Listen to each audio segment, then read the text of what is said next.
Irmãos, vamos abrir nossas Bíblias no capítulo 12 do livro de Êxodo.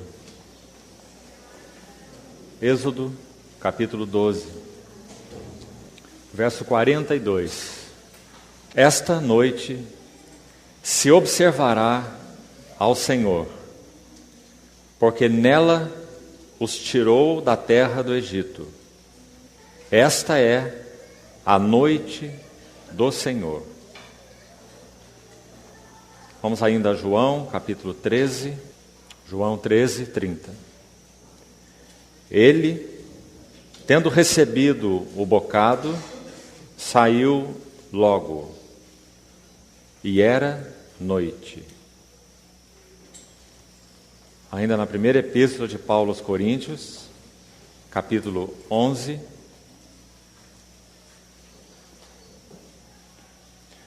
verso 23.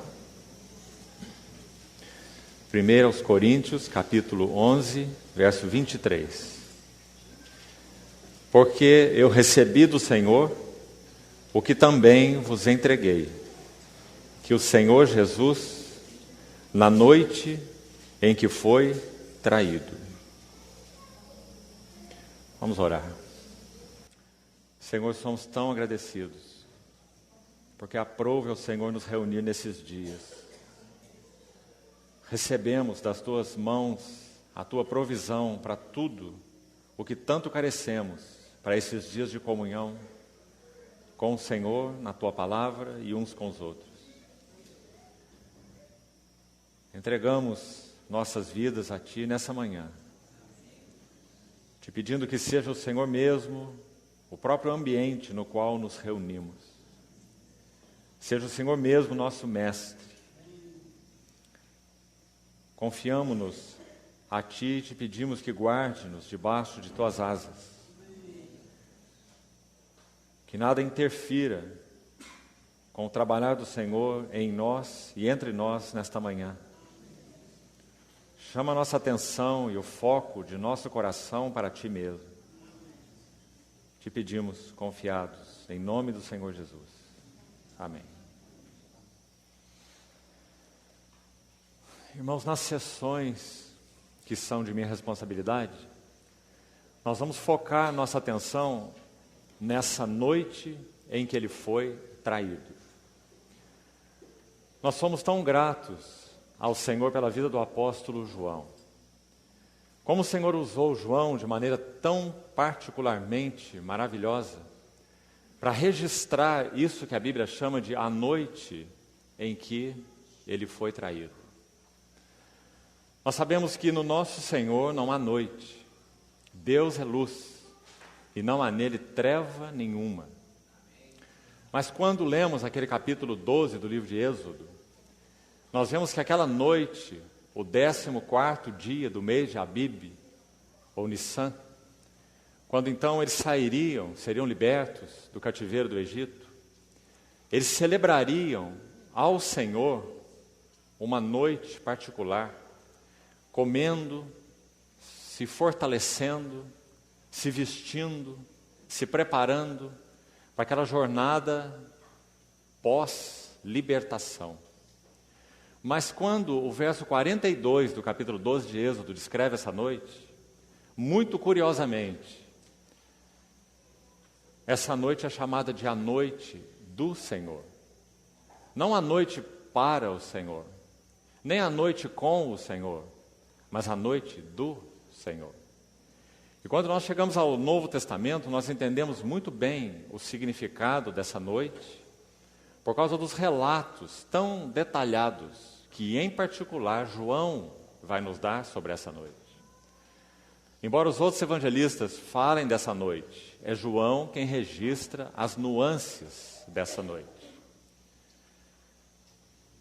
O que nós podemos aprender e qual é o encargo do nosso coração para esses dias de comunhão em torno dessa noite em que ele foi traído?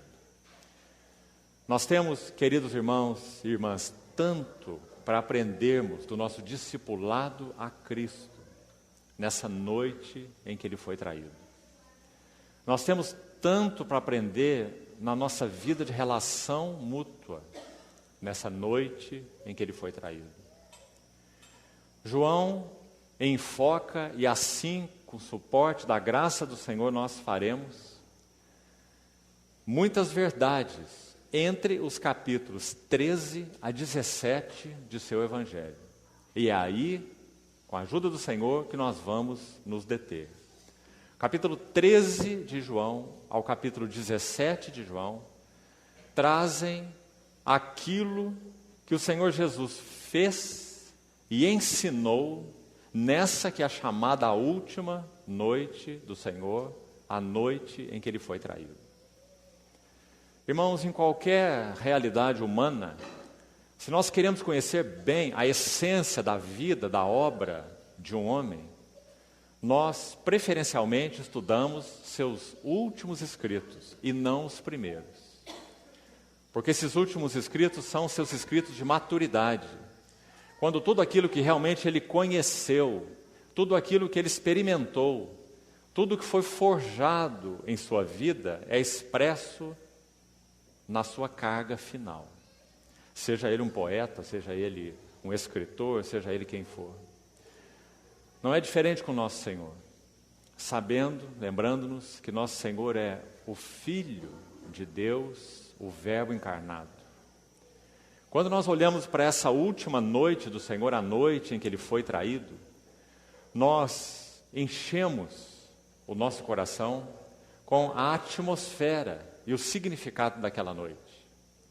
Para o nosso Senhor, aquela noite foi de tal peso, de tal angústia, que esses capítulos, em especial a partir do 13 do Evangelho de João, vão trazer registros profundos e profundamente nítidos do que nosso Senhor Jesus viveu antes que ele fosse à cruz do Calvário.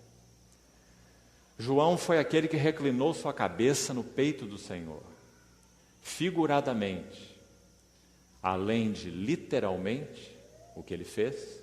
Figuradamente, então, nós sabemos pelos seus escritos que é João quem vai nos dar, através de 5 livros de sua autoria, essas batidas e percepções mais íntimas do coração do nosso Senhor Jesus.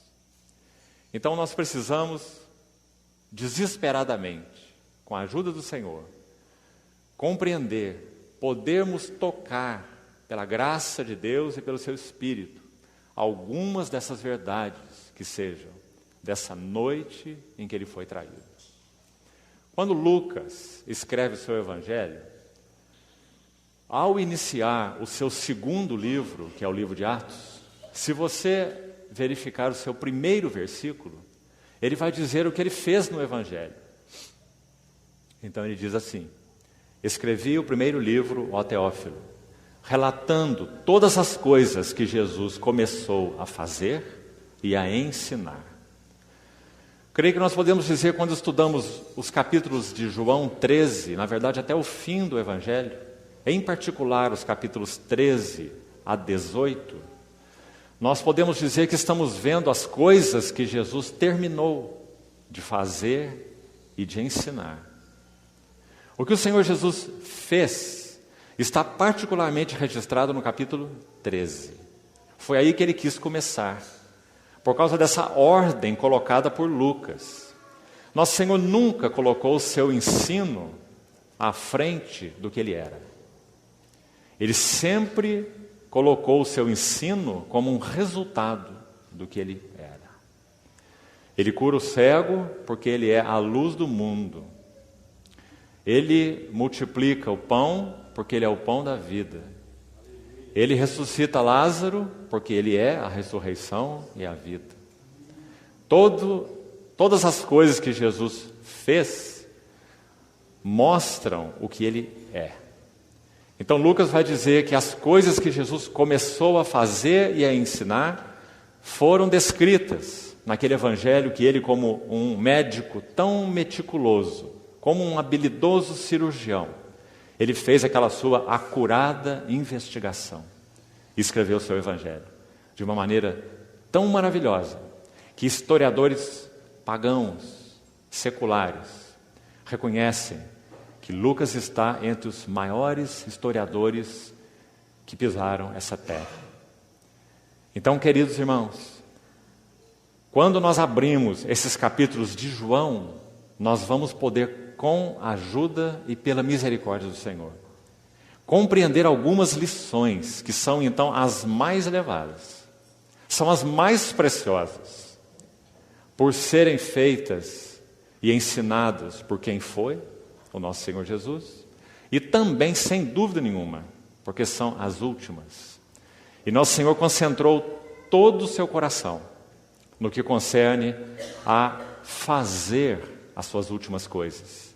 E também concentrou todo o seu ensino naquilo que ele considerava o mais essencial. Daí a poucas horas, nosso Senhor Jesus estaria pendurado na cruz do Calvário. Então é claro que ele concentra aqui no que é chamado por alguns de discursos do cenáculo ou no cenáculo, embora no cenáculo mesmo ele só ficou até o final do capítulo 14. E dali ele parte para o Getsêmani e ministra sobre o capítulo 15, a videira, sobre o capítulo 16, um pouco mais sobre o Espírito.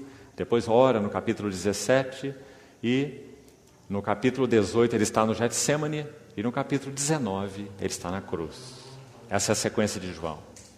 Então, na noite em que o Senhor foi traído, o que nós vemos?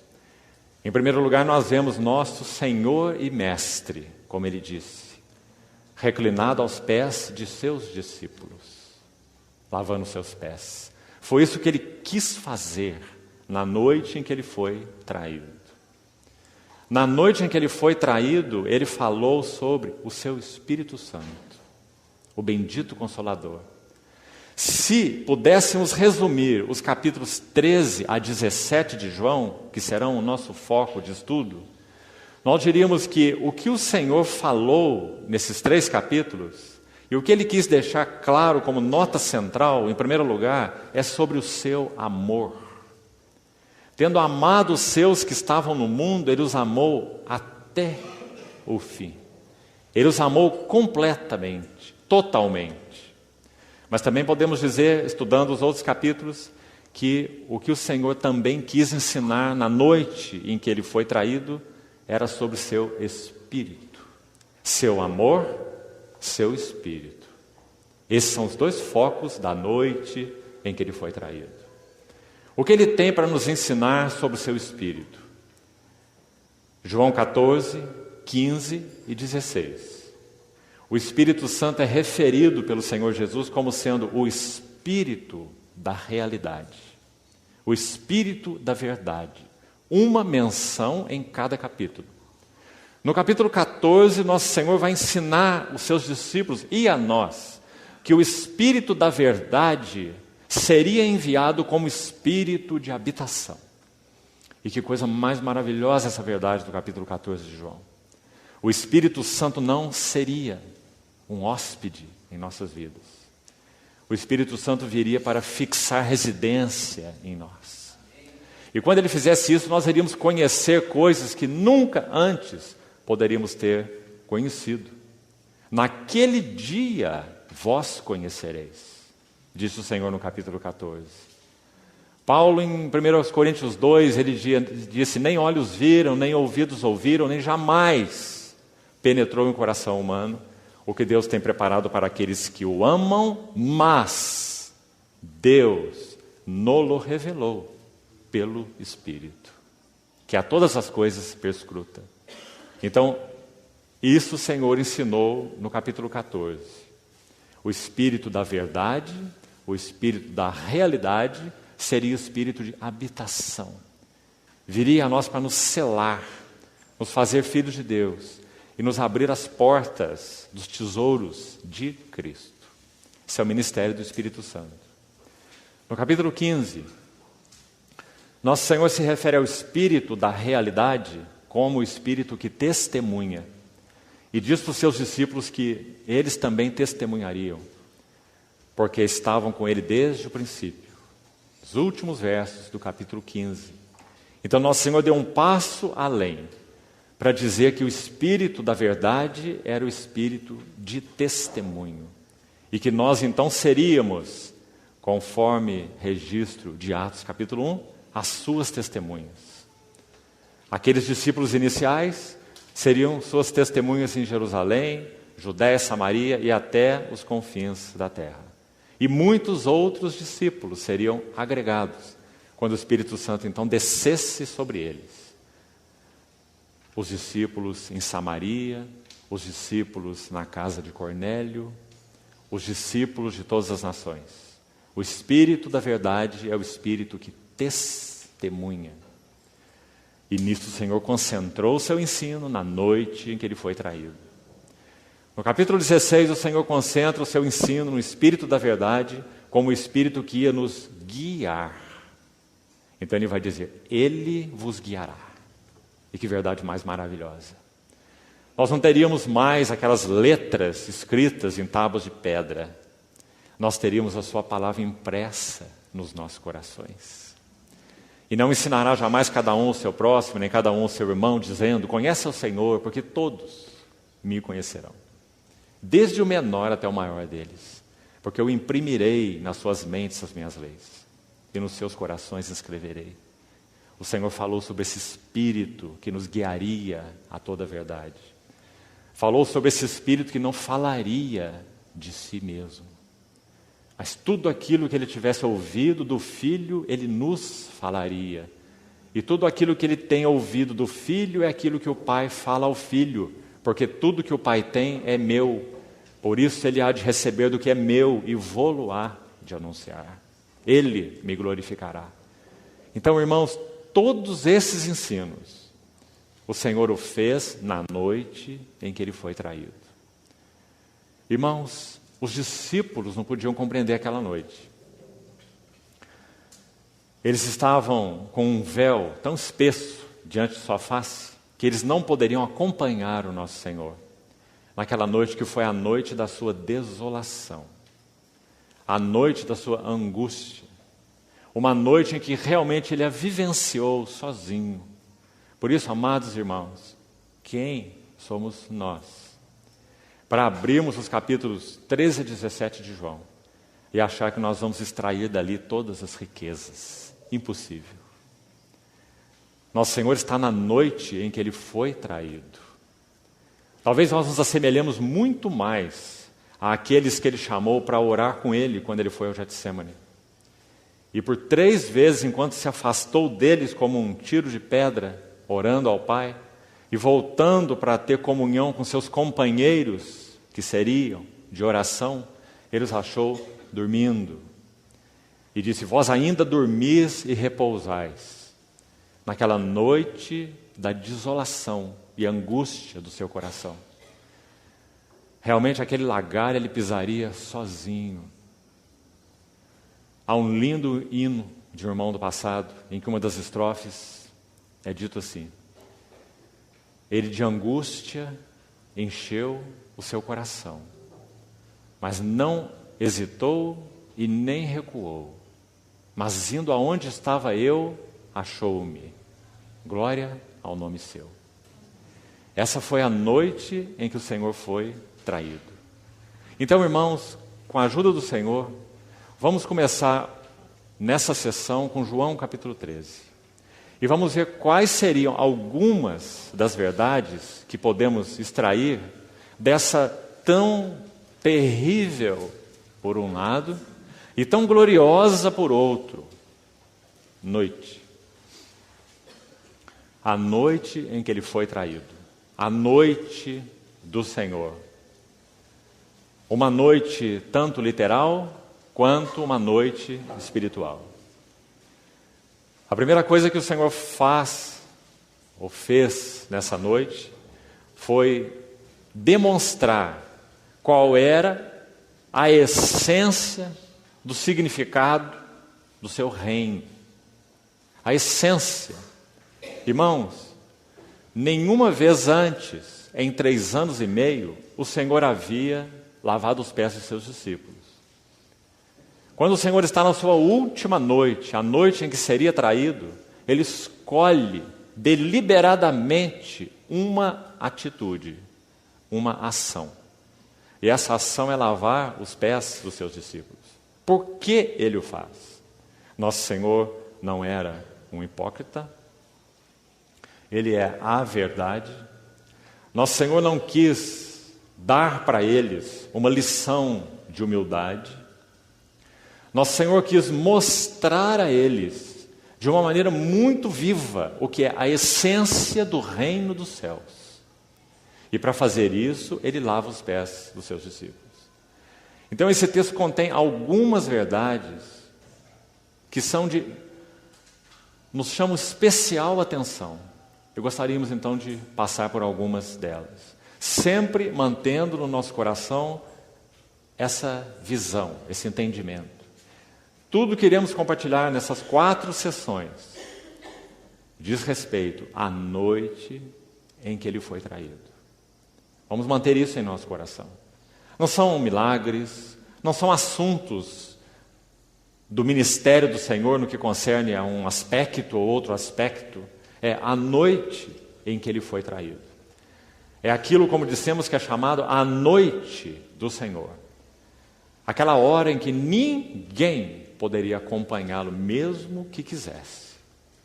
Então, João capítulo 13, voltemos a esse capítulo, inicia dizendo assim: ora, antes da festa da Páscoa, essa então é a noite do Senhor, conforme Êxodo 12, 42, é a noite de Páscoa, aquela noite em que a Páscoa perderia completamente o seu significado terreno.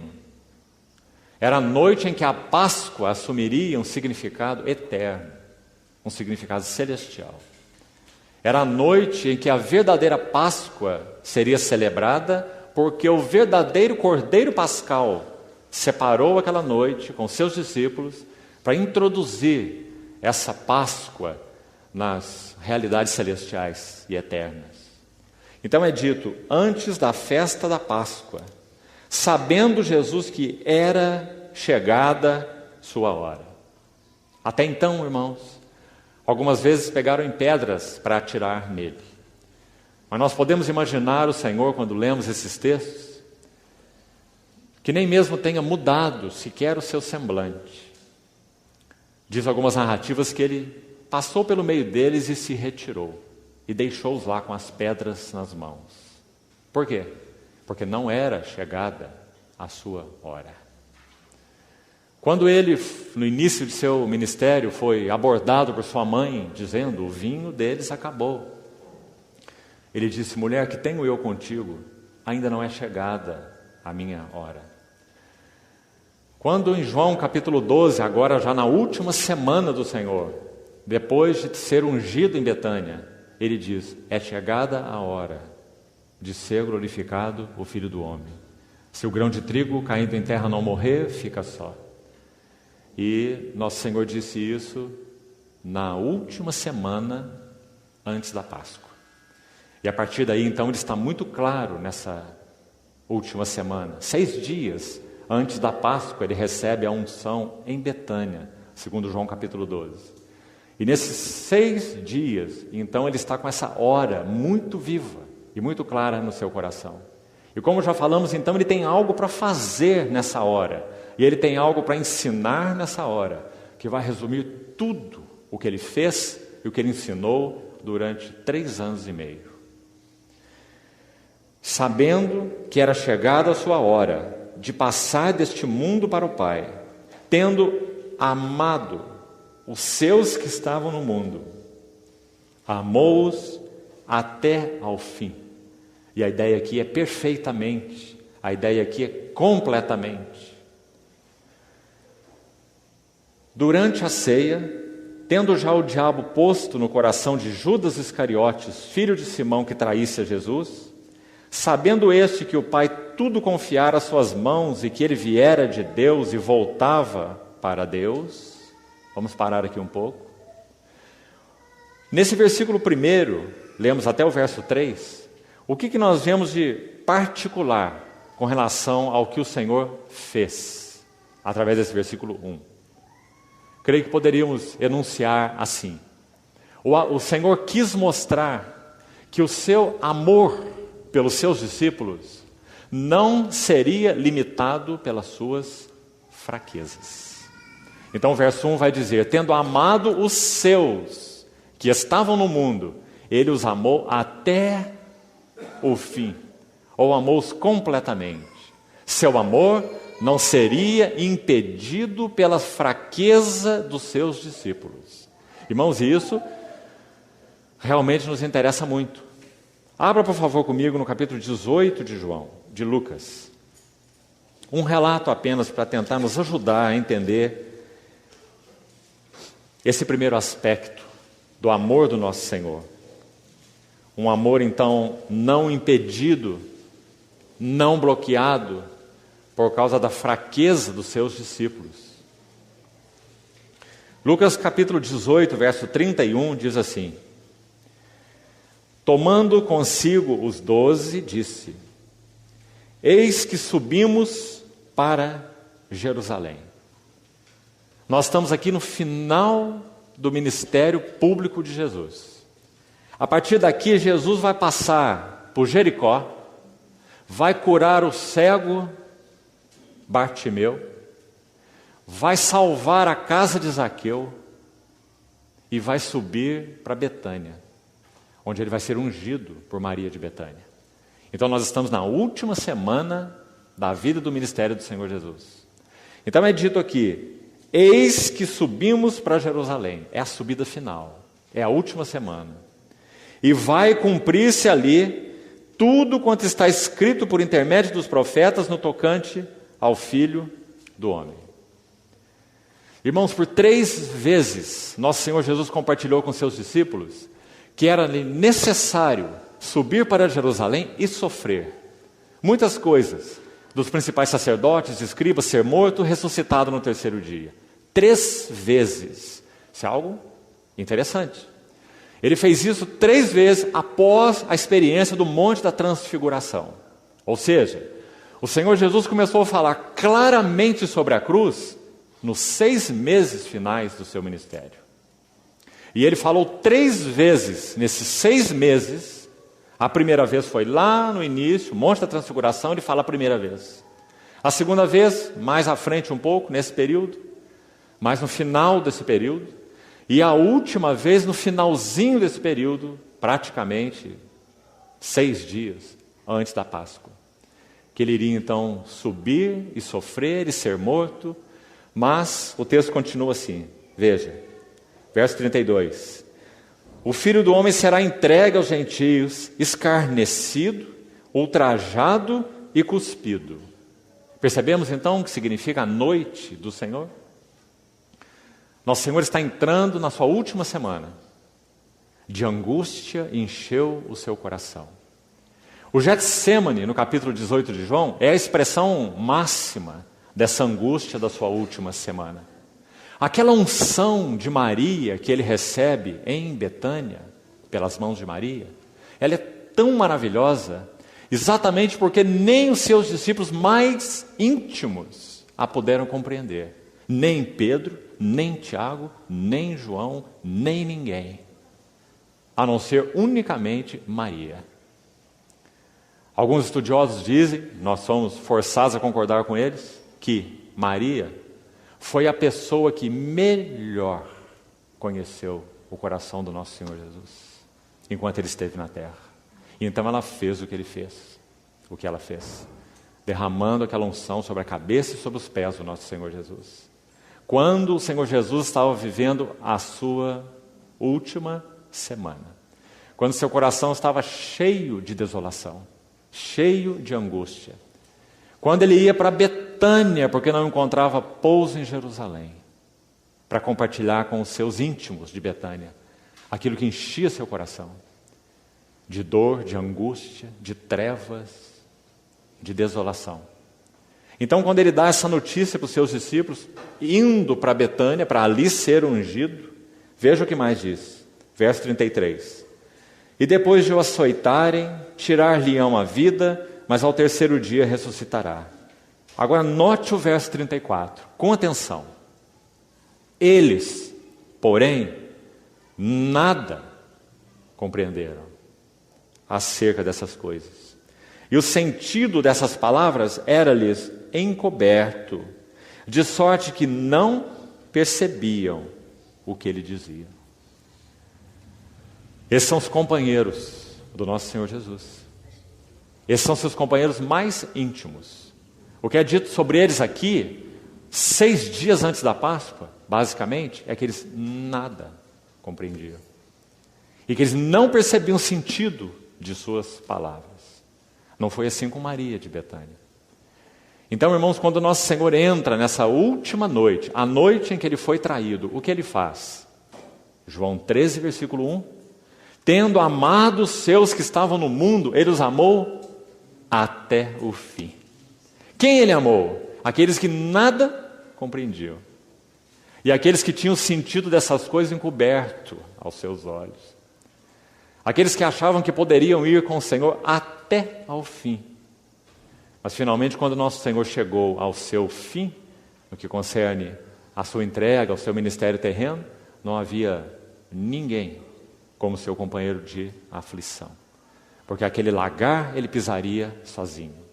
Então a primeira coisa importante, pedimos ao Senhor que o Espírito Santo registre em nosso coração, é o amor do nosso Senhor.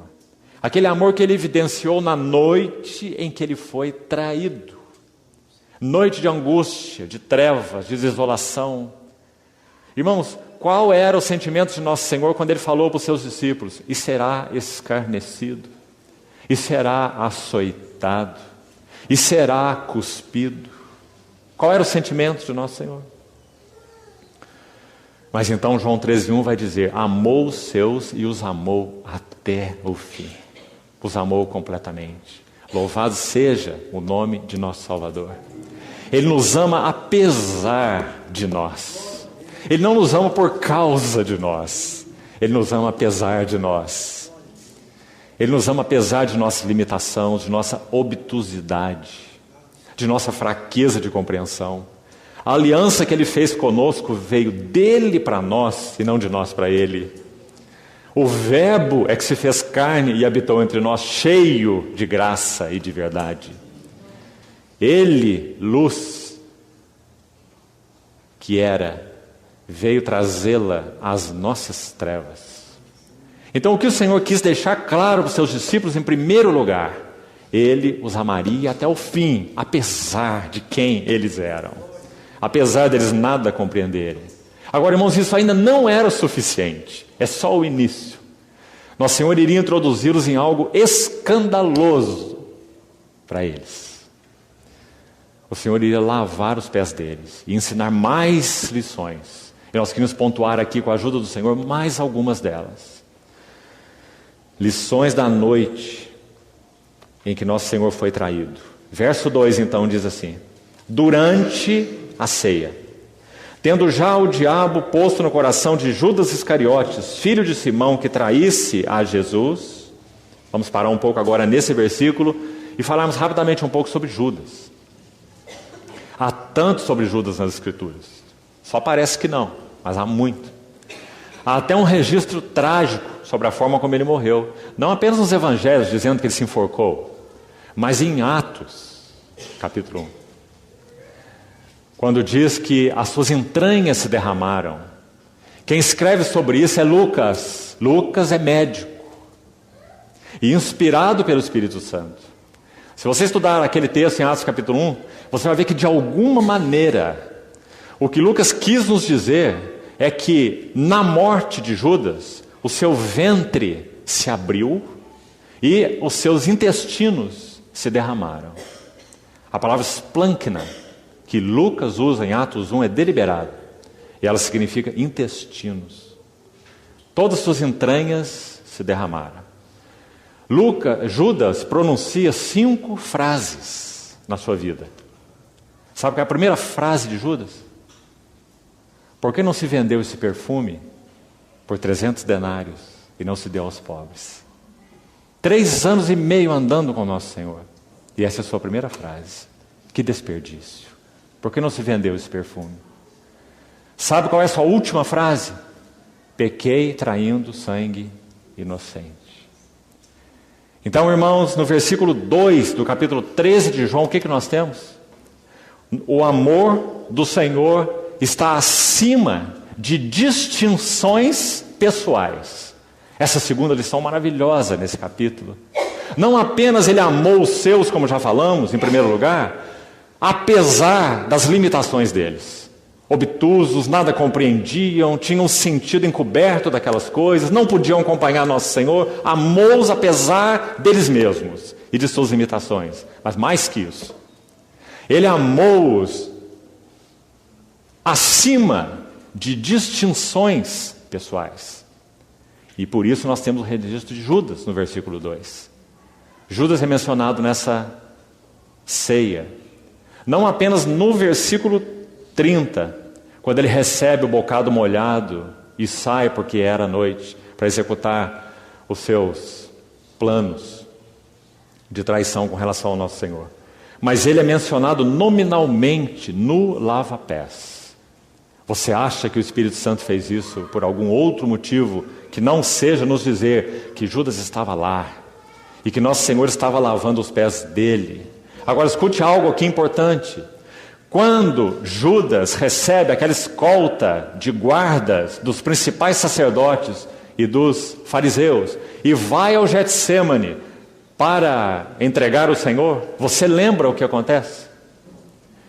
Judas vai identificar o mestre para os soldados. E lembra o que ele faz? Ele dá um beijo em sua face. E você se lembra o que o Senhor diz? Note isso. Ele diz assim: amigo, a que vieste? Irmãos, nós só temos duas opções aqui. Ou nosso Senhor era um hipócrita, ou nosso Senhor amou Judas até o fim. E nós temos que escolher uma das duas. Nosso Senhor amou Judas até o fim. E foi esse amor que produziu a loucura no coração de Judas, quando então ele viu o que ele fez.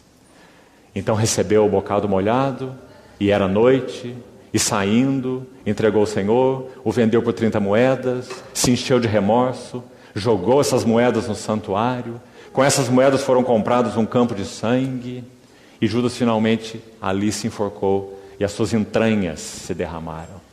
O amor do nosso Senhor amou-os até o fim. Amigo, a que vieste? Por que o Senhor chama Judas de amigo? Você já se perguntou? Há um motivo. O Senhor Jesus via claramente na vida e na pessoa de Judas a cruz. O caminho da cruz. Judas era a encarnação, a personificação viva do caminho da cruz.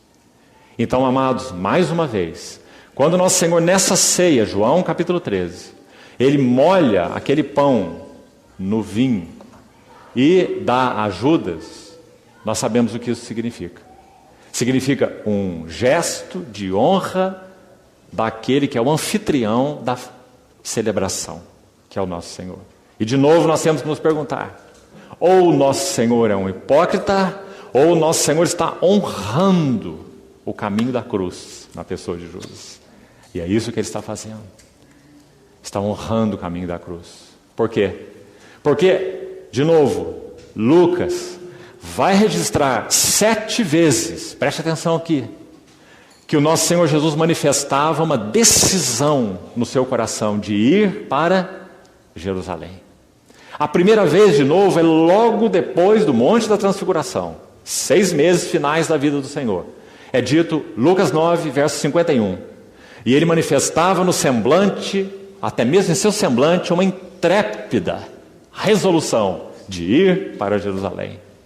E depois Lucas vai registrar mais 6 vezes, com palavras diferentes, dizendo: e caminhando e indo para Jerusalém. E eis que subimos para Jerusalém. E ao ver Jerusalém, chorou. Capítulo 19. E finalmente, então, ele entra em Jerusalém. Então, irmãos, quando nosso Senhor dá esse bocado molhado a Judas, isso significa que ele está vendo em Judas a realização da cruz. E então ele não evitaria a cruz. Ele veio para a cruz. Então ele vai honrar a cruz na pessoa de Judas. Ah, quanto nós temos que aprender. Será que nós temos honrado a cruz que o Senhor tem nos apresentado? Se a cruz do Senhor se apresenta através de nossos irmãos, como nós reagimos à cruz? Como nós lidamos com a cruz? Honramos ou desonramos a cruz? Abraçamos ou rejeitamos a cruz? Irmãos, e não há, sem dúvida nenhuma, maneira mais particular do Senhor trabalhar nossas vidas do que com personificações da cruz. Até mesmo muitas vezes em nossas famílias, no seio de nossas famílias, nós temos personificações da cruz. Para quê?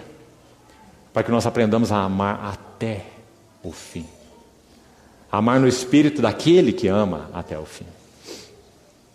Para que a cruz encontre lugar para trabalhar em nós o mesmo caráter desse que amava a cruz. Então essa é a segunda questão importante nessa noite em que ele foi traído. Ele quis demonstrar um amor apesar das fraquezas dos discípulos. Ele quis demonstrar um amor acima de distinções pessoais. Os irmãos podem imaginar se aquele grupo de 12 soubesse quem era o traidor? Eu acho que eu posso imaginar alguma coisa. Pedro ia pegar a sua espada e acertar o meio da cabeça desse traidor. Porque quando aquele guarda, Malco, veio para levar o nosso Senhor cativo, foi isso que Pedro fez. E como já o disse a alguém, Pedro só não acertou o meio da cabeça porque ele era um pescador. Porque foi ali que ele colocou a sua pontaria. Mas como ele é bom em redes, mas não em espadas, então ele cortou só a orelha do servo do sumo sacerdote. Mas então, graças ao Senhor, porque Judas está registrado nesse capítulo 2. E aqui o Senhor está mostrando, então, me permitam uma vez mais, irmãos, reforçar que o seu amor está acima de qualquer distinção. Ele não escolhe quem ele ama, independente de distinções, de qualquer distinção pessoal. E se alguém representava para ele a cruz, então mais ele expressava sua honra e seu amor. Não foi assim também com Pedro? Pedro representou cruz também para o nosso Senhor. Ele chamou o nosso Senhor de lado e disse assim: ó mestre, tenha compaixão de ti. Sabe o que significa isso? O oposto do caminho da cruz. Ele está dizendo: mestre, vira as costas para a cruz e guarde-se a si mesmo. Então nosso Senhor trouxe Pedro para uma intimidade tão grande com ele, para que Pedro não pudesse desviar daquele que era o caminho da cruz. O Senhor trouxe Pedro para lições íntimas, assim Tiago e assim João. Quanto aos outros dois, Tiago e João, você lembra quem eles eram? Os filhos do trovão.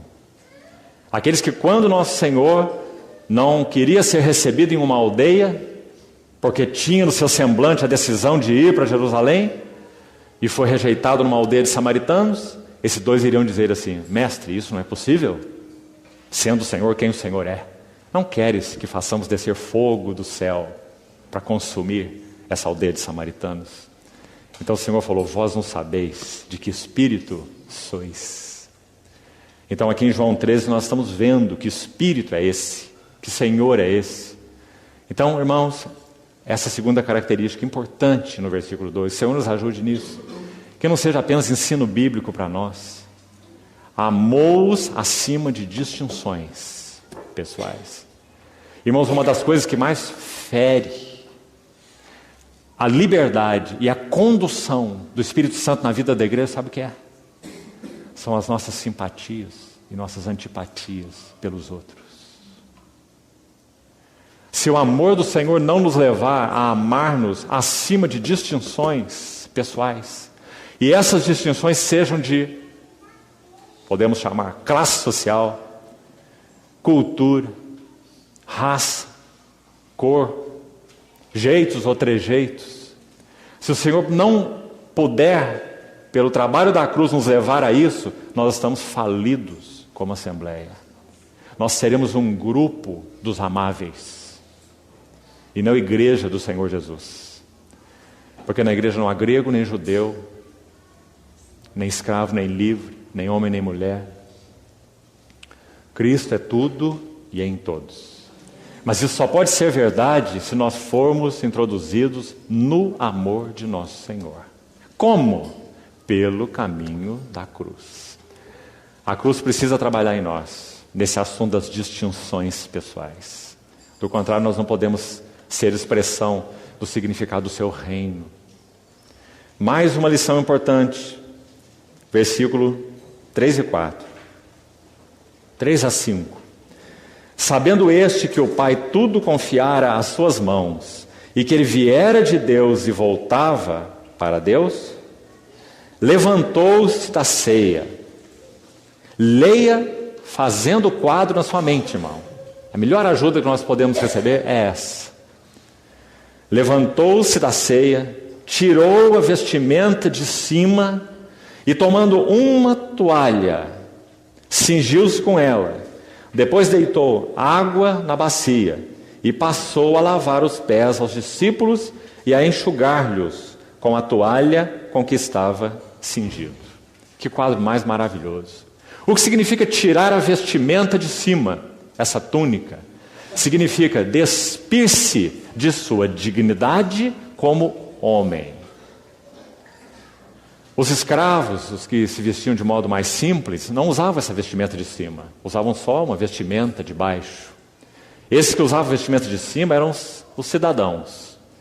Nosso Senhor, quando despe a vestimenta de cima, Ele está assumindo uma posição de despir-se de sua dignidade de cidadão. Sua dignidade de homem, digamos assim. E assumindo, Filipenses capítulo 2, assumindo a forma de servo, como Paulo diz em Filipenses 2. Agora aqui tem dois elementos. Ajude-nos o Senhor a manter gravados em nosso coração. Água e a toalha. Há também um cântico lindo, se referindo à mesa. Agradecemos, Senhor, pelo pão que nos dá a vida. Das lembranças a mais querida, prova linda do amor, que levou Jesus à cruz, quando foi por nós partido como sacrifício vivo, que nos conduz a Ti. Depois é dito assim: com a água e a toalha, Tu me deste uma lição de um amor que nunca falha para viver em comunhão. Qual é o caminho do amor que nunca falha para viver em comunhão? É o caminho da água e da toalha. Se nós não tivermos esse espírito, essa motivação em nossos corações, nunca poderemos avançar na vida de comunhão. Nós nos aproximaremos da comunhão com exigências e não com gratidão. Todas as vezes que nos aproximamos da comunhão com exigências, nós arruinamos a comunhão. Todas as vezes que nos aproximamos da comunhão com gratidão, nós nutrimos a comunhão. Sede mutuamente hospitaleiros, sem murmuração. Fazei tudo sem murmurações e nem contendas, para que sejais filhos de Deus inculpáveis. Então, a água e a toalha significam a disposição de nosso Senhor de despir-se de sua dignidade pessoal. Outro assunto extremamente importante. E nós sabemos, e por isso não precisamos explorar mais essa figura, que nosso Senhor assumiu esse lugar deliberadamente. Ele foi quem planejou essa celebração. Ele quis fazê-la assim. Os irmãos já sabem. Ele quis não contratar a escrava gentia normalmente. O judeu não ia se apresentar para um trabalho tão baixo. Normalmente uma escrava gentia. É-nos dito por estudiosos que os judeus, uma das orações que eles faziam, sabe qual era? Deus, te dou graças. Um judeu, homem, orava assim: Deus, te dou graças, porque eu não nasci mulher, nem gentio e nem publicano. E agora nós temos ali nosso Senhor assumindo o lugar de uma mulher, gentia. Uma escrava gentia. Aquela que faria o serviço mais nojento, o mais baixo, lavando os pés dos seus discípulos. Para quê? Para mostrar para eles que o seu amor estava acima do seu senso de dignidade pessoal como cidadão. Que o nosso Senhor Jesus é o Verbo que se fez carne e habitou entre nós, cheio de graça e de verdade. Que Ele mesmo que subsistisse em forma de Deus, Ele não julgou o ser igual a Deus algo que Ele devesse se agarrar a qualquer preço. Pelo contrário, a si mesmo se esvaziou, assumindo a forma de servo. Sendo reconhecido em figura humana, e como homem, a si mesmo se humilhou. Paulo menciona isso então 2 vezes em Filipenses capítulo 2. Primeiro, a si mesmo se esvaziou, assumindo forma de servo. Como filho de Deus, se esvaziando de sua glória, não de sua divindade, de sua glória. E de suas prerrogativas como filho de Deus. E depois, sendo homem, se esvaziando de novo, se humilhou e assumiu a forma de servo. Graças ao Senhor, porque Ele quis deixar um quadro vivo na mente dos seus discípulos, de qual era o caminho para o reino. Agora, irmãos, preste atenção. E quanto aos seus discípulos? Sabe o que Mateus 20 vai nos dizer? Quando nosso Senhor Jesus comunica a última vez, já falamos que foram 3 vezes em que Ele disse que subiria para Jerusalém e ali seria morto, crucificado, açoitado, cuspido, sepultado, 3º dia ressuscitaria. Quando Ele fez isso a última vez, a 3ª vez, sabe o que aconteceu imediatamente depois? Maria, a mãe de Tiago e João, se aproxima dele e diz assim: manda, palavra forte.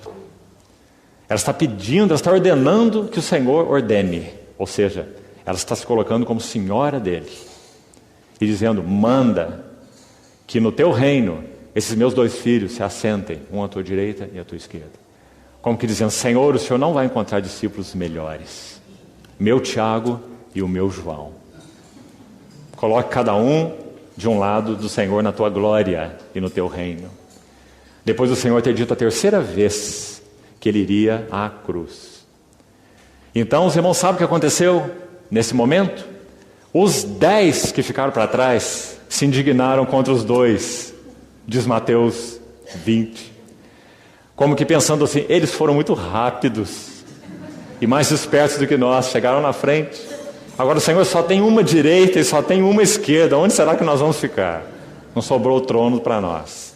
Então Mateus 20 vai dizer que os 10 se indignaram contra os 2.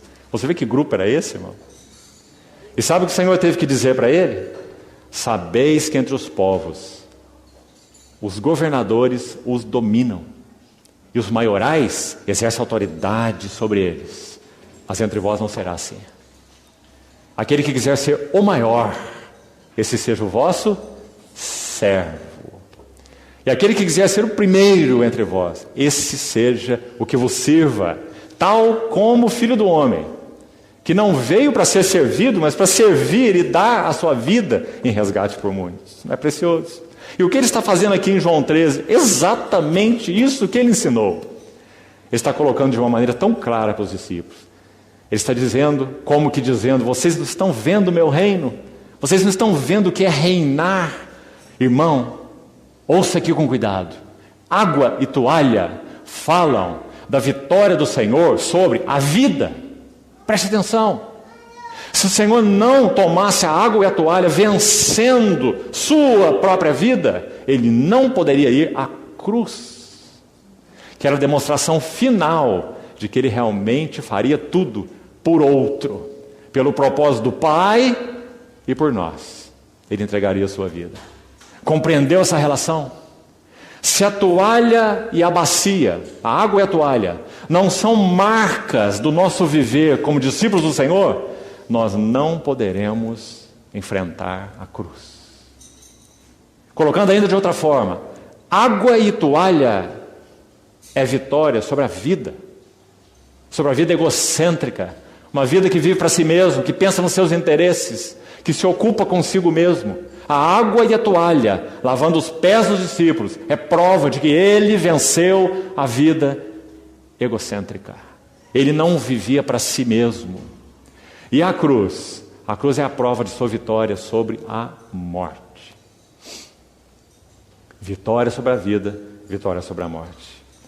A única forma de sermos vitoriosos sobre a morte é primeiro sermos vitoriosos sobre a vida.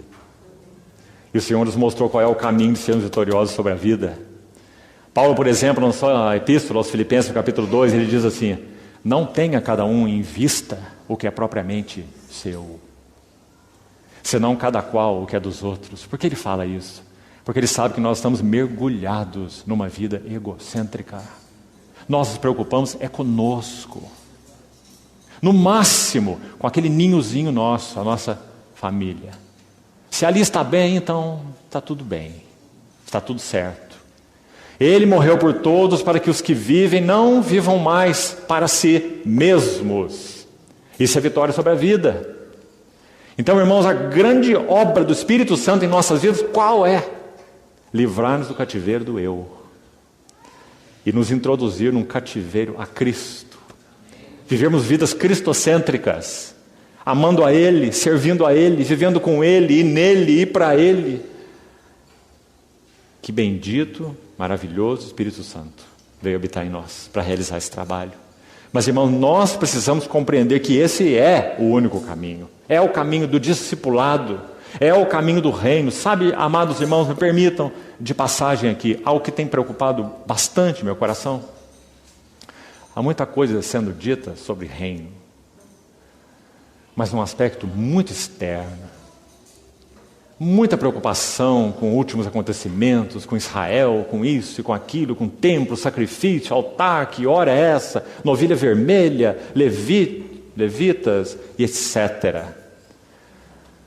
Nós estamos mais preocupados com a vinda do Senhor, do que com o Senhor que vem. E essa é uma inversão fatal. Se nós estivermos mais ocupados com os assuntos da vinda do Senhor, mas não com o Senhor que está voltando, nós seremos deixados para trás. Porque uma noiva se ocupa é com o noivo. Seu coração está atrelado a Ele. O que ela deseja é apenas Ele. Se for Ele por um caminho de tribulação, amém. Ele por um caminho de preservação, amém. Mas desde que seja Ele. Então, irmãos, que importante o nosso coração estar focado adequadamente. Ainda, no versículo 6, é dito assim: aproximou-se, pois, de Simão Pedro, e este lhe disse, João 13, 6, Senhor, tu me lavas os pés a mim? Que verso mais interessante. Sabe como poderíamos chamar essa indagação de Pedro aqui? Pedro está sendo escandalizado com o amor do Senhor. Ele não está suportando um amor tão escandaloso. Irmão, você percebe que sempre eles estão ali colocando-se a si mesmos por trás do que o Senhor está fazendo? Quando Pedro fala assim, mestre, não suceda isso contigo, tem compaixão de ti. O que ele está dizendo é, tem compaixão de mim. Se o Senhor segue por esse caminho, para onde eu vou seguir? Quando ele diz, Senhor, mas tu me lavas os pés a mim, é como se ele estivesse dizendo, mas Senhor, eu não vou conseguir fazer isso que o Senhor está fazendo. É demais para mim. Né? Você sabe que naquele grupo de 12, o Senhor tinha um Mateus publicano e um Simão Zelote. Você se lembra? O Mateus publicano, nós sabemos, é o da ultradireita. Ele é um judeu coletor de impostos para o Império Romano, considerado um traidor pelos judeus, não é assim? Então ele é o da ultradireita. E quem é o Simão Zelote? Você sabe? Ultra-esquerda. Um zelote não podia dormir feliz se ele não matasse um publicano por dia. E o Senhor colocou dentro do colégio apostólico os dois. Mateus publicano, Simão Zelote. E sabe o que ele faz com eles? Lava os pés de todos eles. Louvado seja o Senhor. Isso é a igreja. Ultradireita e ultra-esquerda. A igreja não é partido político. A igreja é a casa de Deus. Então, Pedro no versículo 6 se escandaliza com essa atitude do Senhor. No verso 7... O que eu compreendo não sabes agora, compreendê-lo-ás depois. Por isso nosso Senhor vai falar sobre o Espírito Santo a partir do capítulo 14. E vai dizer lá no verso 20, quando ele vier, então vocês conhecerão. Mas até lá, não. Compreendê-lo-ás depois. Disse-lhe Pedro. Poderia parar aqui o assunto, né? Pedro poderia dizer assim, nem que fosse consigo mesmo, né? Tá bem, é o mestre que está dizendo. Depois eu vou compreender isso. Não deixa eu estender meu pé para ele lavar o meu pé. Mas não, ele está escandalizado com esse amor. Então ele vai insistir com o Senhor, rigidamente. Característica dele. Ele vai dizer, não. Ele vai dizer, nunca me lavarás os pés a mim. Não foi o que ele disse? E nosso Senhor vai ser mais forte que ele. E vai dizer, então escolha. Se eu não te lavar, você não tem parte comigo. Duras palavras do Senhor, maravilhosas, não é? Agora entenda as palavras. Ele está dizendo, não tens parte comigo. Ele não está dizendo, não tens parte em mim. Porque os discípulos já tinham parte nele. Ele vai dizer logo no capítulo seguinte, o 15, à frente, ele vai dizer assim, vós já estáis limpos pela palavra que vos tenho falado, permanecei em mim. Então o que o Senhor está falando aqui não é assunto ligado a tê-lo neles, ou ele neles. Não é esse assunto de união, de comunhão, é assunto de serviço. O Senhor está mostrando qual é o caminho do serviço, e não o caminho da filiação. Compreendeu a diferença? Muito diferente. Pedro, se eu não te lavar, você não tem parte no meu serviço. Pedro, você não tem parte no meu ministério, porque o meu ministério é lavar. O meu ministério é me reclinar. O meu ministério, como já falamos, é amar acima das distinções.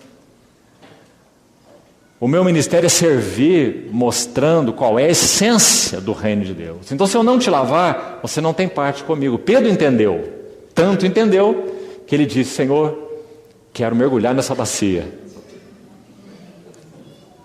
Lava meus pés e cabeça, lava meu corpo inteiro. E ele vai dizer, quem já está limpo, viu? Porque aqui, podemos dizer, é o assunto do pertencimento. Aqui é o assunto da filiação. Então o Senhor falou, quem já está limpo, não precisa se lavar. Já me pertence, eu já limpei, já é meu. Mas precisa lavar somente os pés. Interessante. Então o Senhor está ensinando o caminho do serviço. Versículo 8, 9. Então Pedro lhe pediu, Senhor, não somente os meus pés, mas também as mãos e a cabeça. Declarou-lhe Jesus, quem já se banhou, não necessita de lavar senão os pés. Quanto ao mais está todo limpo. Vós já estáis limpos, mas não todos. Pois ele sabia quem era o traidor. Foi por isso que disse, nem todos estáis limpos. Desde o verso 3, irmão, até o verso 11, o que mais nós estamos vendo aí sobre o amor do Senhor?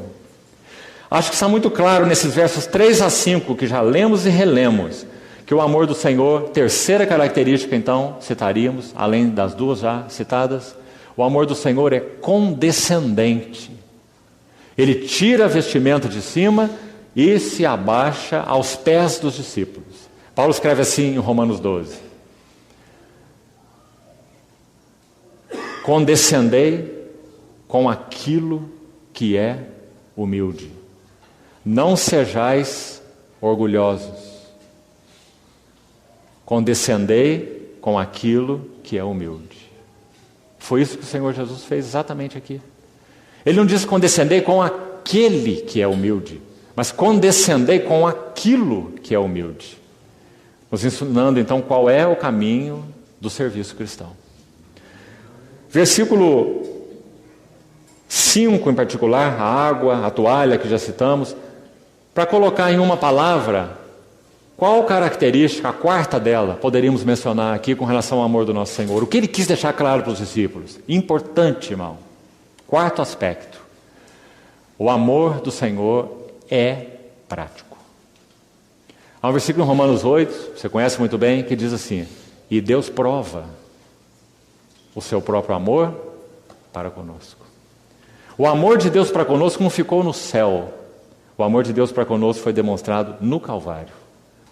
Então Deus prova o seu próprio amor para conosco pelo fato de ter Cristo morrido por nós, sendo nós ainda pecadores.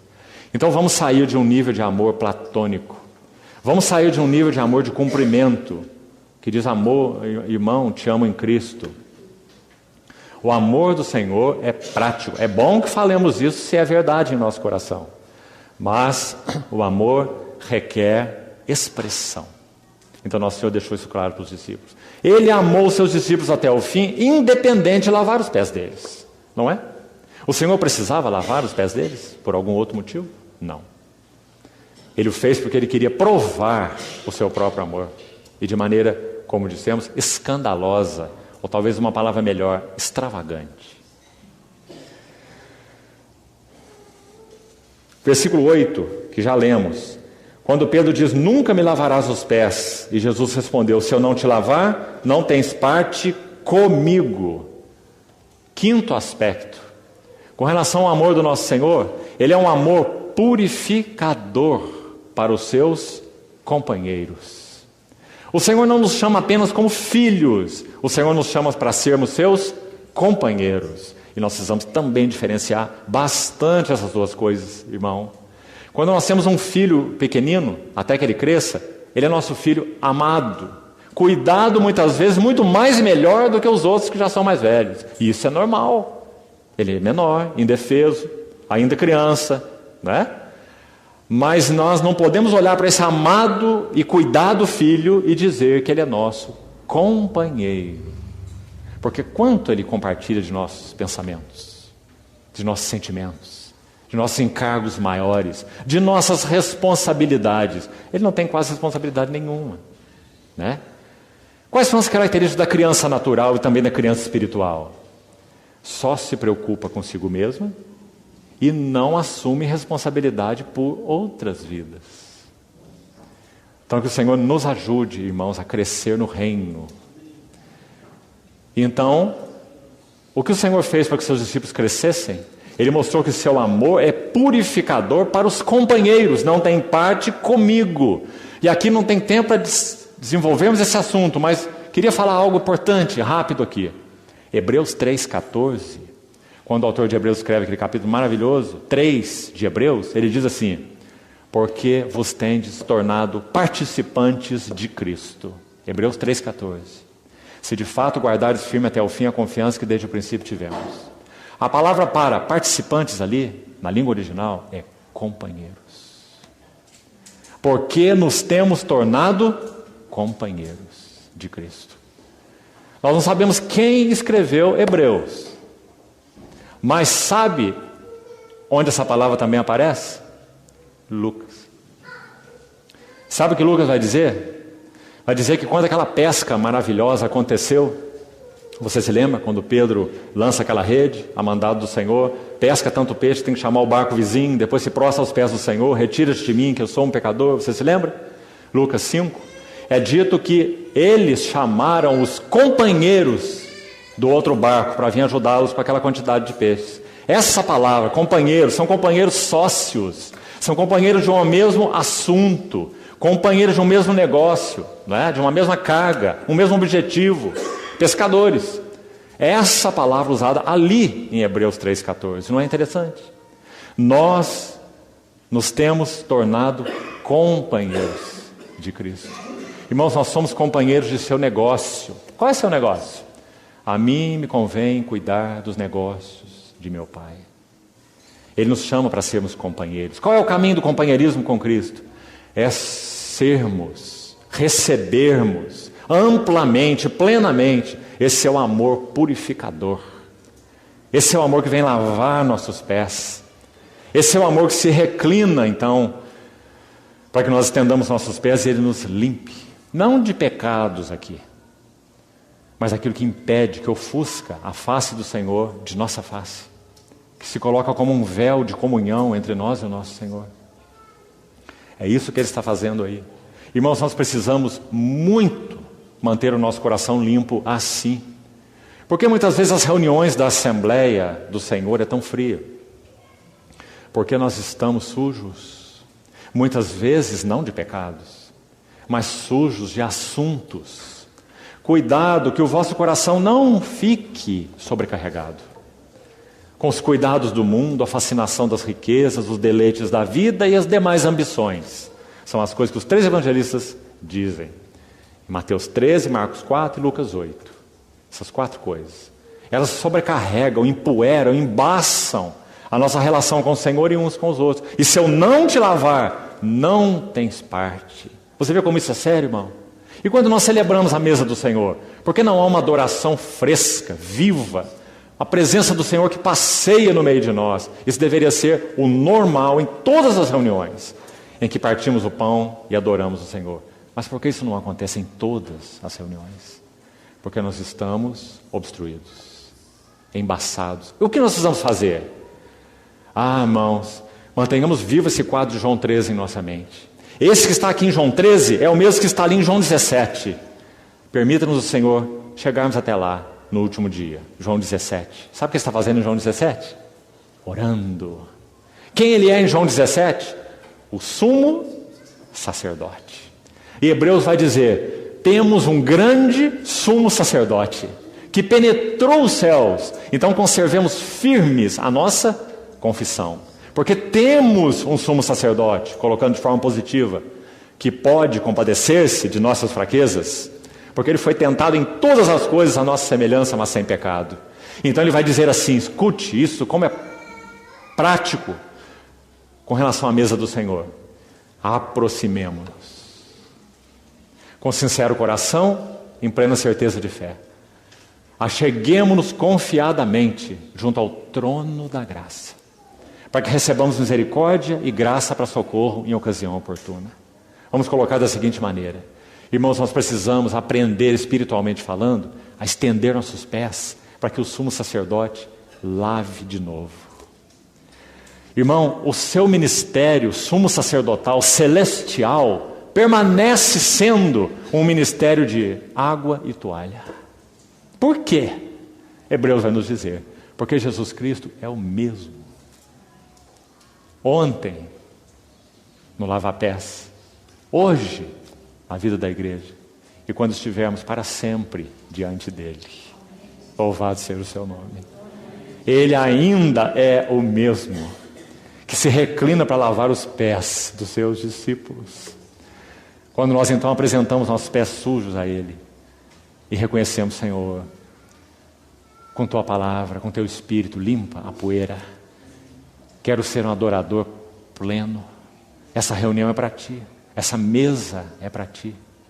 Esse pão é teu corpo, esse cálice é teu sangue, tudo que é teu.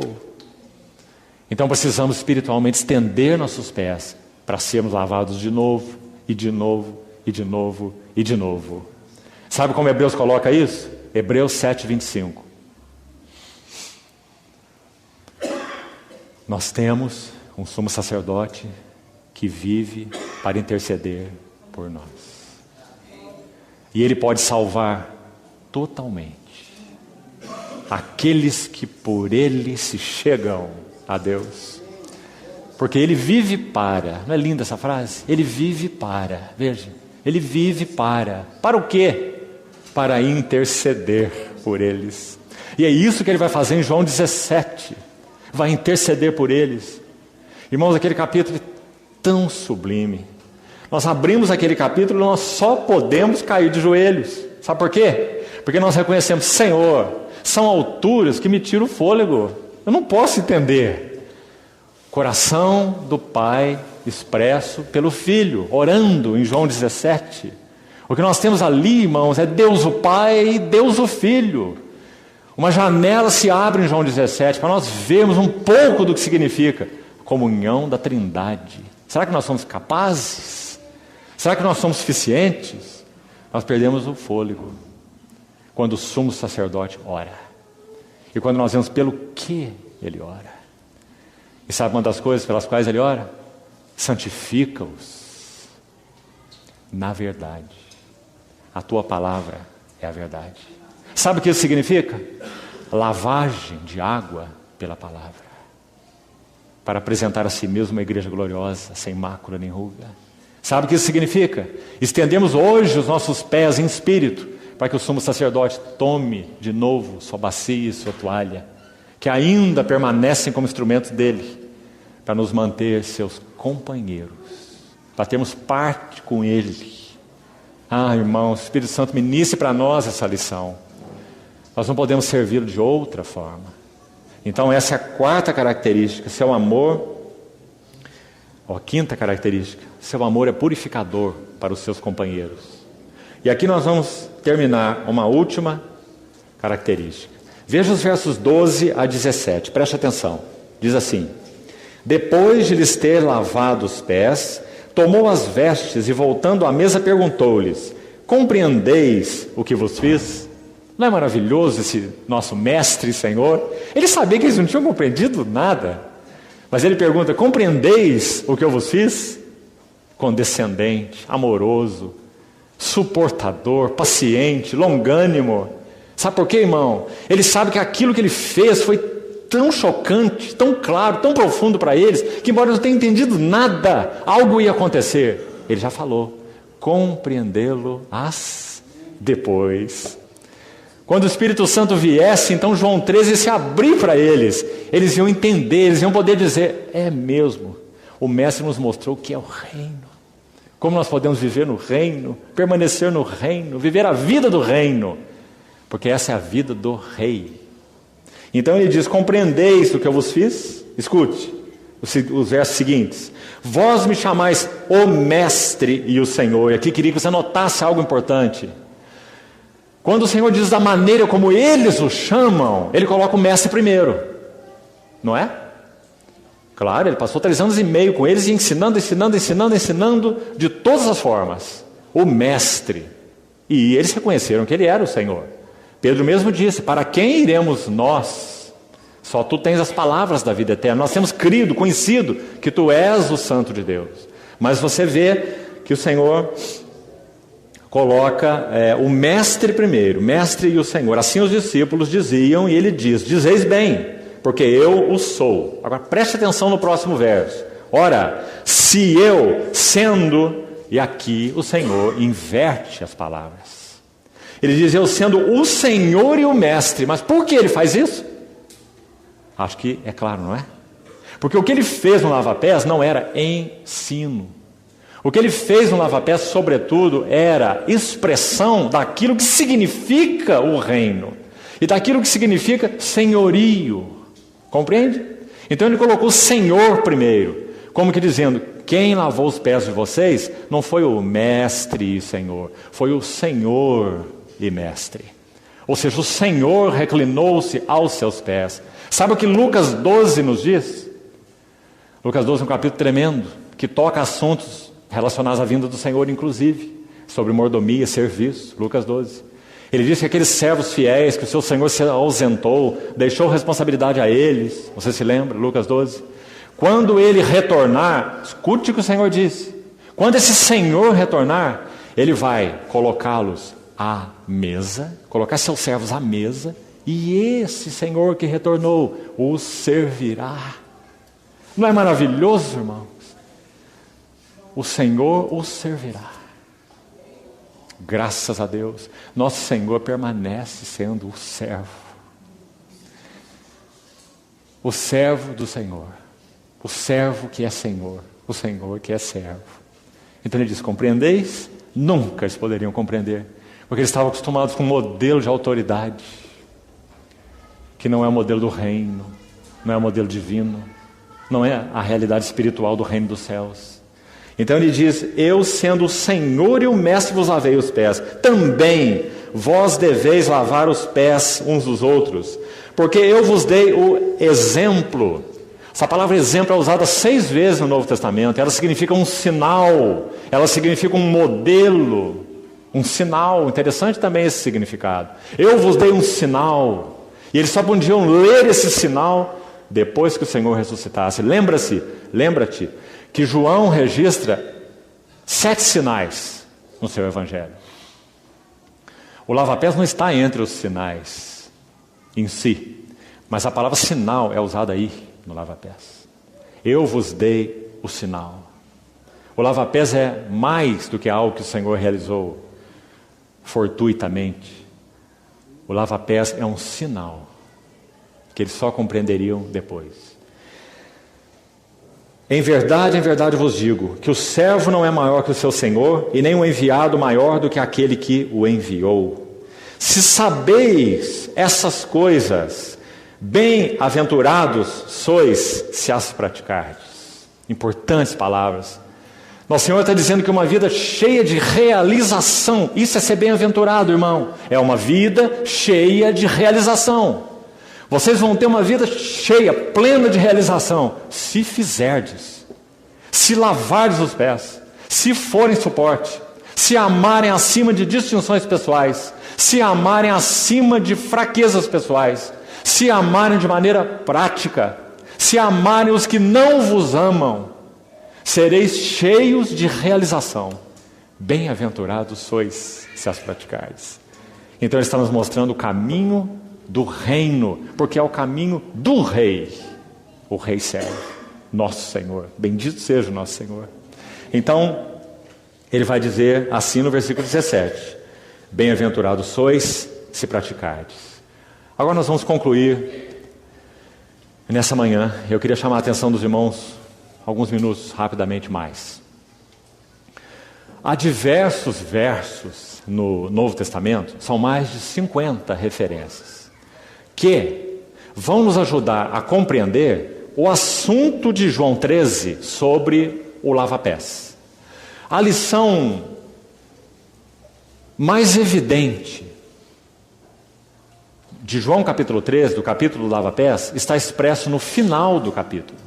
Depois que o Senhor serve os discípulos, tomam a ceia juntos, oferece o bocado molhado a Judas, Judas se retira, e era noite.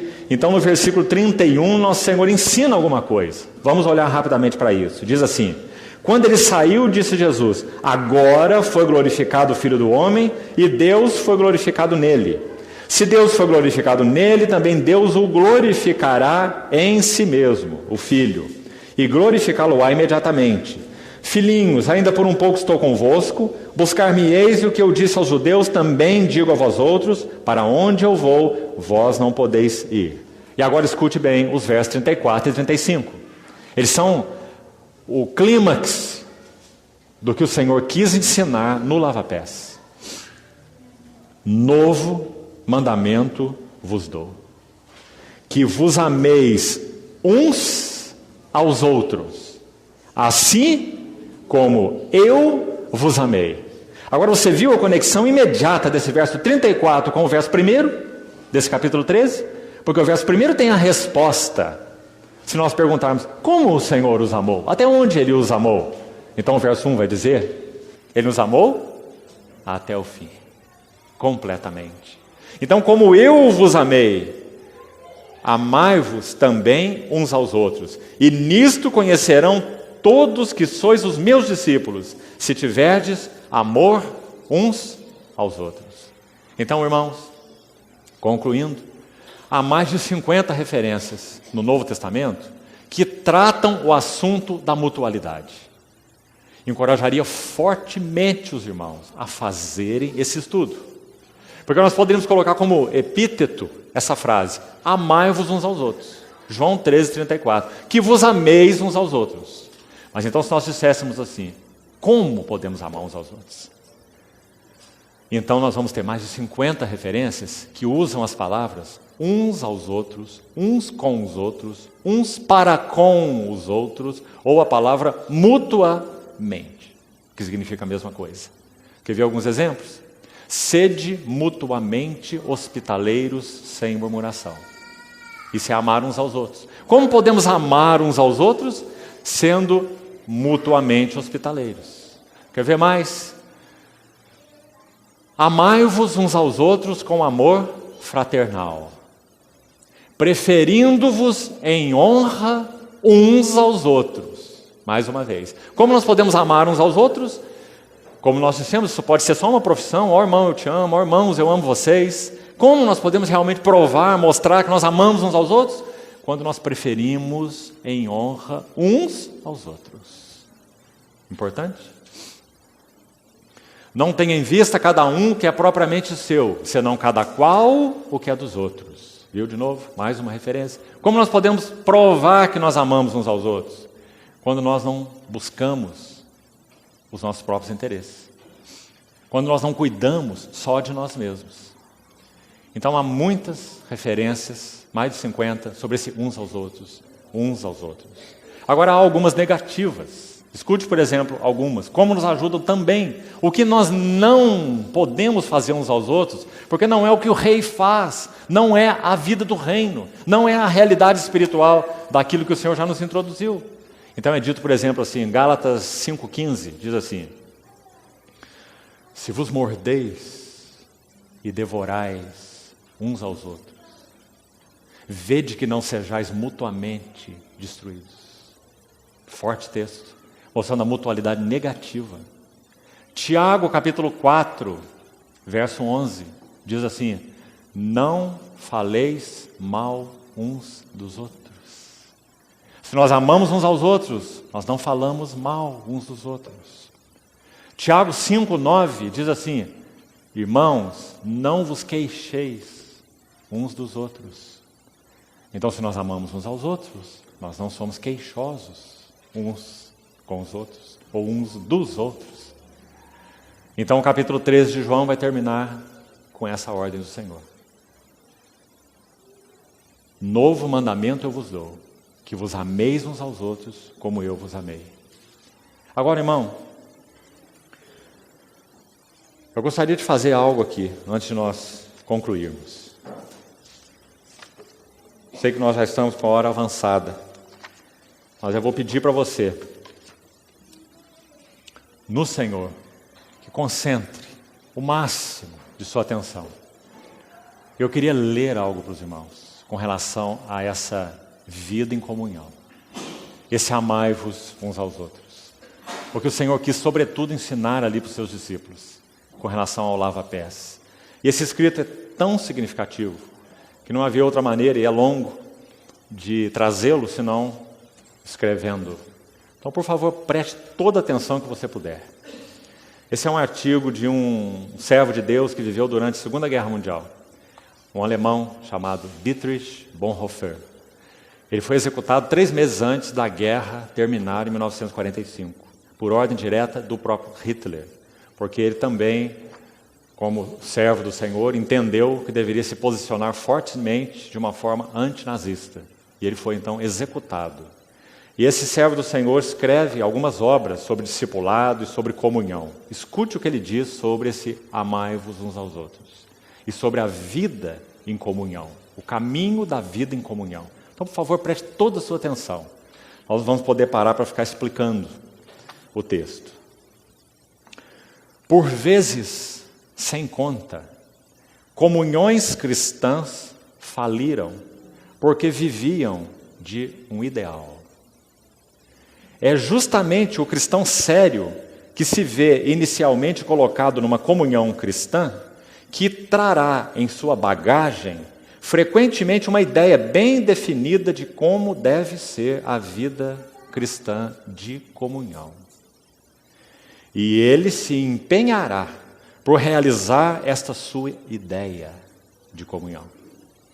No entanto, é a graça de Deus que levará bem depressa esses sonhos ao fracasso. A grande desilusão com os outros e conosco mesmos nos há de vencer, tão certamente quanto o fato que Deus quer levar-nos ao conhecimento da comunhão cristã autêntica. Em sua imensa graça, Deus não permitirá que vivamos neste idealismo, nem mesmo por algumas semanas. Ele não permitirá que nos entreguemos àquelas experiências embriagadoras e a uma euforia felicitante que nos sobrevém como um êxtase, pois Deus não é Deus de emoções, mas de verdade. Somente a comunhão que passa pela grande desilusão dos seus aspectos desagradáveis e maus, que passa ou que começa a ser o que ela deve realmente ser diante de Deus, essa comunhão é que começa a apossar-se pela fé da promessa que a comunhão tem. Quanto mais cedo o indivíduo e a comunidade experimentarem essa desilusão, tanto melhor para ambos. Uma comunhão, porém, que não suportasse tal desilusão, ou não sobrevivesse a ela, e que então insistisse em seu ideal, quando este deveria ser desmontado, essa comunhão perderia, neste momento, a promessa de comunhão cristã duradoura, pois ela se desmanchará mais cedo ou mais tarde. Qualquer ideal humano que seja introduzido na comunhão cristã perturbará a comunhão autêntica e deve ser eliminado para que a comunhão autêntica possa sobreviver. Quem ama o seu ideal de comunhão mais do que a própria comunhão cristã real, esse a destrói, por mais sincera, séria e dedicada que possa ser a sua intenção. Deus odeia as fantasias, pois elas tornam o indivíduo orgulhoso e pretensioso.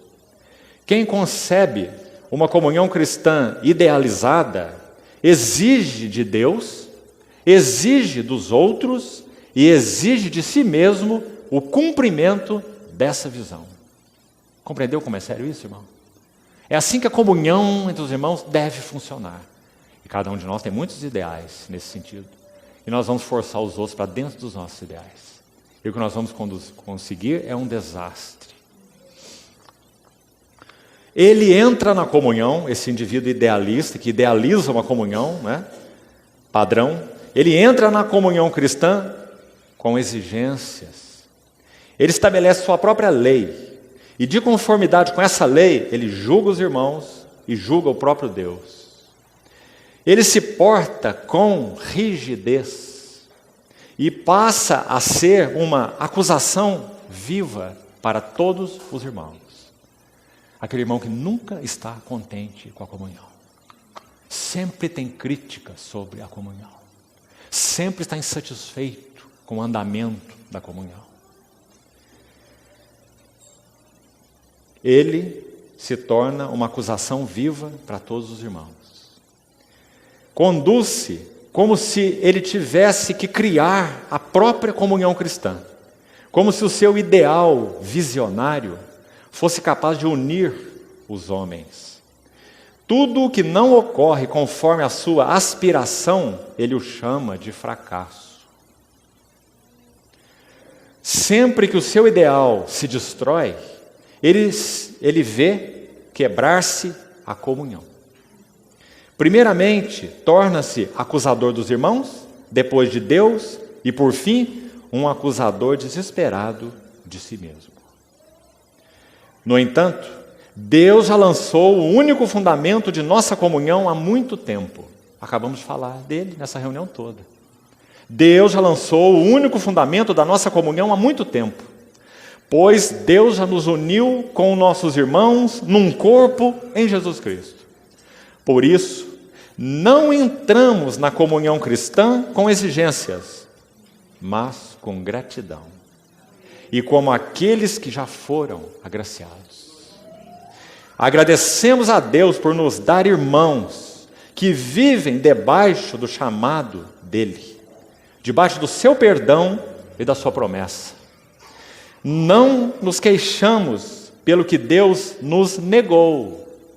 Se nós achamos que nessa comunhão não tem isso, não tem aquilo, devia ter isso, devia ter aquilo, não nos queixamos pelo que Deus nos negou, mas agradecemos pelo que Ele nos tem dado diariamente. E não basta o que Ele nos deu. Irmãos, seja no pecado ou na tribulação, ficam ao lado um do outro sob a bênção e a graça de Deus. Mesmo quando pecado e desentendimento pesam sobre a comunhão, não continua sendo o irmão pecador, um irmão ao lado do qual eu estou colocado sob a palavra de Cristo? O seu pecado não se torna para mim sempre de novo um motivo de podermos ser gratos por ambos de nós podermos viver debaixo do amor de Deus em Jesus Cristo?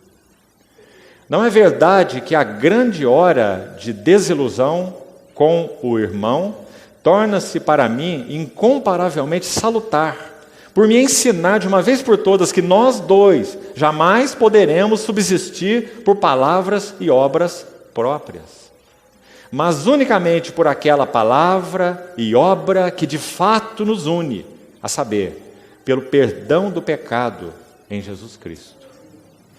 Quando os nevoeiros matutinos de nossos ideais se dissipam, então nasce radiante o dia da comunhão cristã. Irmão, o Senhor nos ajude nisso. Que nós não tenhamos uma comunhão idealizada. Pelo contrário. Que nós tenhamos comunhão sobre o único fundamento da comunhão. O precioso sangue de Cristo e o derramamento do Espírito de comunhão. O Espírito Santo.